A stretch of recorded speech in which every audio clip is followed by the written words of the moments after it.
Hujan ini menghilangkan gangguan syaitan.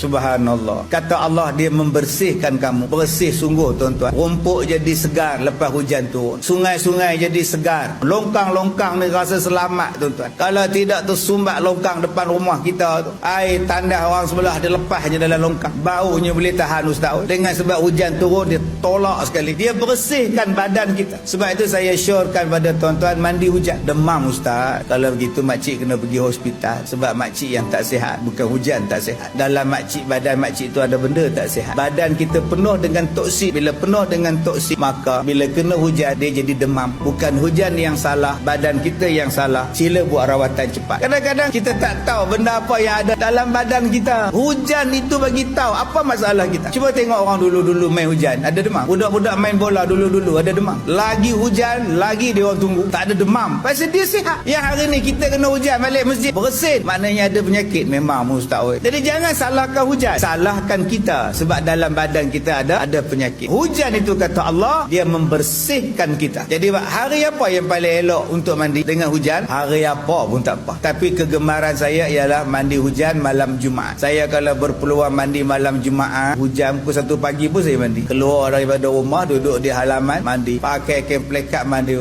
Akak-akak jangan buat. Tak tidur jiran sebelah duk teropong begini.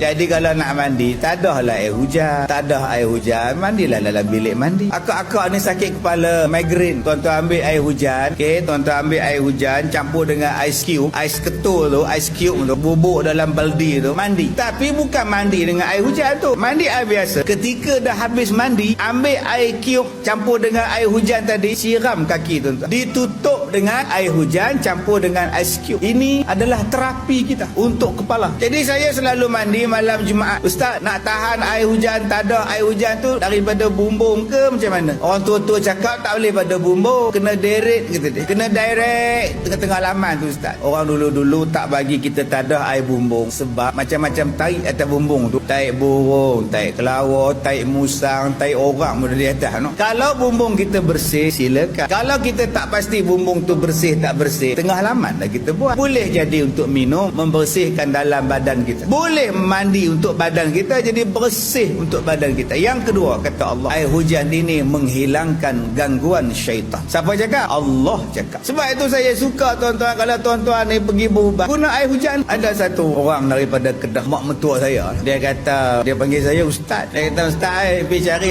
bedak ni, mak pakai elok, boleh tidur lena pakai ubat ni, bedak. Saya pun tengok batu kurau, menantu yang baik kan, start kereta pergi cari. Saya pun jumpa dia, abang buat daripada mana? Bedak ni buat daripada apa? Dia kata, ustaz, bedak ni kami ambil air hujan, simpan air hujan, yang ni lah kami buat bedak. Saya pun belilah tuan-tuan 30 botol, 10 botol kat mak, 20 kat saya. Kan menantu yang baik tuan-tuan.